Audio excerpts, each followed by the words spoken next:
I was 10 years old when Grandma came to live with us. It was about 6 months after Granddad passed away, and I guess, looking back, she must have been lonely in that big house of theirs, rattling around with only the grief and memories for company. So despite a few protests from Mom, my parents took her in. There were no protests from me, none at all. Grandma was loud and fun, and I loved her. She had an almost limitless supply of boiled sweets, and she'd always slip me a couple whenever she saw me. She was always the first to stick up for me when I got in trouble, too. But it was her stories I loved best. Grandma had all kinds of stories. Stories about growing up during World War II, and stories about the things she'd get up to with her friends on the South Coast after her family had been evacuated. Sad stories, funny stories, adventure stories. But it was her scary stories that were my favorite. Grandma had lots of scary stories. She told me she dabbled in the occult when she was a teenager, trying out Ouija boards with her friends. Tarot cards, fortune-telling, all that stuff. Most of the stories I'd laugh off or forget about not long after she was done telling them. But there were a couple that really did spook me a bit. I was only 10 at the time, you have to understand. And Grandma certainly knew how to bring the stories to life. She'd shut off the lights in my room so only the glow of the night sky shone through the curtains, and she'd shuffle in real close. Close enough so I could see the wrinkles on her face and smell the boiled sweets on her breath. Close enough so her deep blue eyes could stare straight into mine. She must have given me nightmares with a few of those tales, but now, years later, there's only one that I can still remember. Only one that stuck with me. The story about the shower and Mr. Longfingers. Grandma told me about Mr. Longfingers one night after I asked about her baths. Grandma used to love her baths. She'd spend ages in them, light candles and incense, and lie in the tub humming to herself until the water turned cold. It drove my mom crazy, but when I asked her why she loved them so much, she said it was the only place she could relax. It was the only place that was safe for her to relax. You know, people like me who are, well, more sensitive to certain things, we have to have baths. She told me seriously one night, shuffling closer on the bed. I couldn't possibly spend that long in the shower. It'd be far too risky. Grandma stared at me with those blue eyes of hers, unsmiling, and I knew it was time for one of her stories. One of the scary ones. I shivered with pleasure and pulled the covers up to my chin. Why is it risky, Grandma? She half turned to look out the window, watching me from the corner of her eye, pausing for effect. I waited, feeling my heart rate pick up ever so slightly in my chest. Well, she said after a moment, it's only risky if you close your eyes, of course. If you close your eyes for longer than 10 seconds. What do you mean? Why? Well, do you ever play that game in the playground with your friends? The one where someone turns their back and the others sneak up on them when they're not looking. I nodded and Grandma nodded back. Exactly. So that's what it's like in the shower when you have your eyes closed. That's what it's like with Mr. Longfingers. Cold itch tickled back. Who's Mr. Longfingers, Grandma? She let out a deep breath, as if she wished she hadn't said anything, turned her head back to face mine. When she next spoke, she'd lowered her voice. No one knows exactly, Grandma whispered. Some think it's a creature that's attracted to the heat and smell we give off in there. Others think it's a demon that finds a way into our realm through the dense steam clouds. No one can say for sure, because the only ones who have actually seen Mr. Longfingers aren't ever going to be able to tell you. I pulled in a breath. Why not? Grandma shuffled closer along the bed and leaned towards me, leaving my question hanging in the air. Don't you worry about it, sweetheart. Don't worry your pretty head. As long as you remember the rules, you'll be fine. What rules? Well, when you're in the shower, you try not to close your eyes for too long.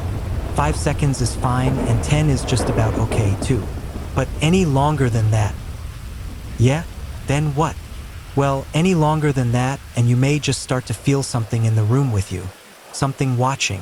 And if you ever go longer than 15 seconds, that's when you might start to hear a noise too. Hear what?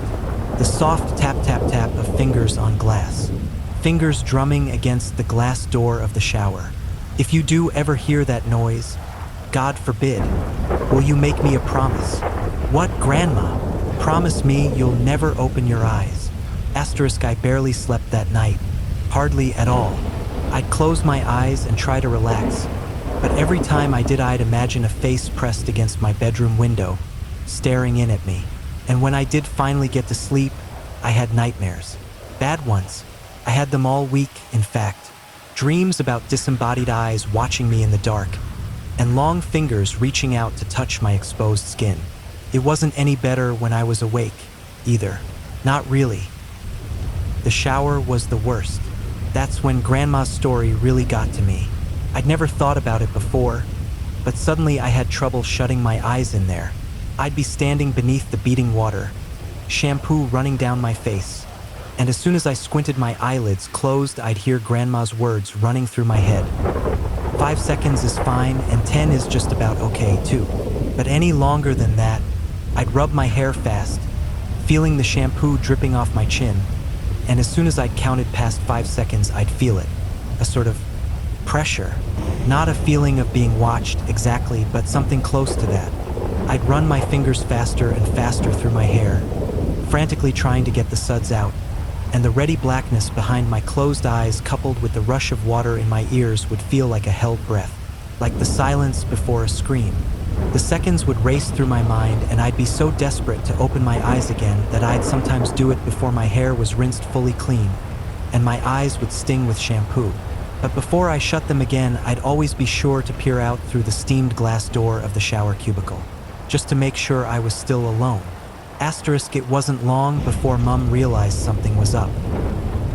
She heard me crying out in my sleep one night and came in to comfort me, asked me what the matter was, and it all came out. I told her about Grandma's stories and about Mr. Longfingers. She got this look on her face when I was telling her, like she used to get with me when I'd made her really mad. This wide-eyed, angry look. Only this time she wasn't angry with me. She was angry with Grandma. My parents' room was next to mine, and sometimes if I pressed my ear against the wall, I could hear them talking in there. Soft whispers. That night, though, after Mum was satisfied I wasn't scared anymore and she'd gone back to her room, the whispers weren't soft at all. Oh no, I heard Mum hissing to Dad about Grandma, about the story she'd told me. Mum's voice floated through the wall, sharp and crisp. You know what your fucking mother said to him now? Don't you, Simon? Dad's response was an unintelligible mutter. She's told him there's a monster that'll get him if he shuts his eyes in the shower. A monster. The poor kid's been having nightmares about it all week. Seriously, Simon, you'd better say something to her tomorrow morning, first thing, or I will. Grandma came to visit me in my room the following night. That time, as she perched on the end of my bed, there were no stories, nothing like that. Grandma just sat there and stared down at me, her blue eyes wide and sad. The light from the moon outside my window lit up her wrinkled face. You know I'd never let anything bad happen to you, don't you? She said after a moment. I nodded my head. I know, Grandma. You know I wouldn't let you come to any harm? I nodded again. Okay, good. That's good. She looked away from me for a moment, out the window. You know, the things I tell you in the evening are meant to help you, sweetheart. They're meant to toughen you up a bit, protect you. She paused and shook her head. But maybe your mum's right. Maybe I went too far this time. She looked down at me and smiled. But even then, even though I was only 10 years old, I could tell it didn't quite reach her eyes. I'll tell you what, Grandma said. You know what I told you about Mr. Longfingers and the shower? Well, I'm going to make sure you're safe. I'll scare the bastard off. How about that? It won't come back in a hurry if it has to face me. I stared up at Grandma, watching her face glow in the moonlight, watching her smile down at me. I nodded my head once. Asterisk, I was the one who found her. I don't know when exactly it happened, but I'd guess it was about a week after we had that talk in my room. A week after she told me she wouldn't let me come to any harm. I woke early that morning, from a bad dream to a heavy thumping sound. I sat bolt upright in bed. My room was quiet around me, and I couldn't hear anything from the wall that joined my parents' room, either. But the house wasn't entirely silent. Floating down the hall, muffled by my closed door, I could hear the sound of rushing water, the noise of the shower. I leapt out of bed and ran down the upstairs hallway, heart already pounding in my chest. As soon as I reached the closed bathroom door, I started banging on it. A deep terror was welling up inside me like cold water from a well, something I couldn't place, and I kept banging and shouting, "Grandma!" over and over again, even though she didn't respond. Off to my right, I was dimly aware of voices from my parents' room, the sleepy shuffle of footsteps, but before they had a chance to make it out onto the landing, I'd lifted my hand to test out the door handle, more out of instinct than because I thought it might actually open. But the door wasn't locked. I kept banging with my free hand, and it swung suddenly inwards, bringing me face to face with a wall of steam. Heat struck my skin. I squinted my eyes against the damp fog and peered into the bathroom. And before Dad pushed me to one side, before everything around me descended into shouting and tears and chaos, I saw her. I saw Grandma. She was lying naked on the floor in the shower cubicle, the water beating down around her, blue eyes bulging from her face.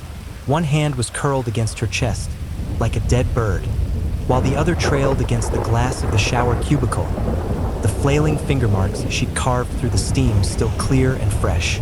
Asterisk. It was a heart attack that killed her. That's what my dad told me. He said Grandma was old, and the thing had struck her quickly and suddenly. She would have died fast and without pain, Dad said. She wouldn't have suffered. I knew better, though. Even as a 10-year-old kid, I knew better. And years later, writing this as an adult, I still know better. I also know my wife and kids resent me for refusing to have a shower in the house, for insisting everyone take baths. They pretend it's okay, and they humor me, but I can tell they don't really understand it. Not at all. My wife thinks she does.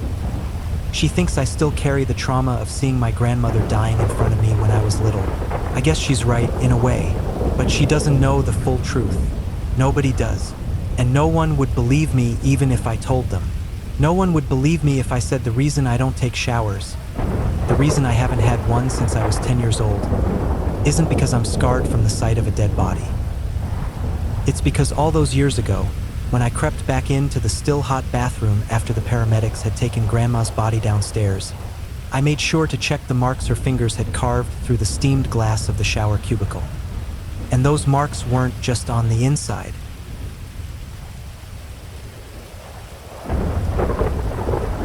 Okay guys, that's it for this one. If you enjoyed the video, please remember to give me a like. I would really appreciate it.